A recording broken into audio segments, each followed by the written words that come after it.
This is probably one of the hardest decisions any company can take, to make permanent redundancies, and it's a decision that hasn't been taken lightly.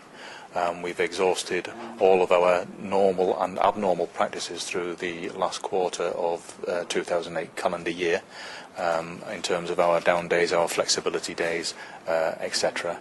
We've done a number of improvement activities and trained 2,500 of our employees, but that can't be done indefinitely. And at some point the management team need to make a judgment in terms of what the market is like and what size the business needs to be to support that market, and unfortunately that's a regrettable decision that we've had to make today.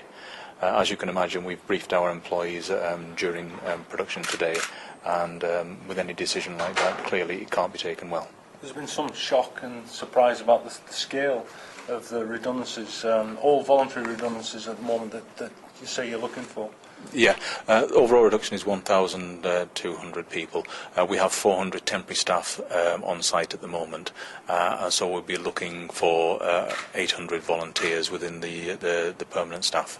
What we have done is we've already started discussions with the union Unite and our Works Council.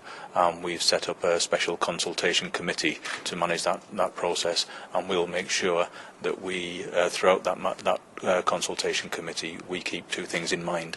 One is how to minimise the impact of these decisions on our employees and their families, and secondly, how to make sure that we keep a viable and sustainable operation here in Sunderland. A lot of that will depend on the package, won't it, whether you get the volunteers?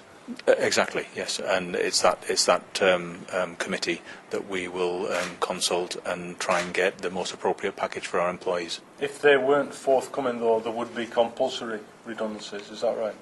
Well, I would like to think that we wouldn't get there, and I'd like to think that through the close work and liaison with both the union and the Works Council, that we can get a package that will allow us to manage this on a voluntary basis.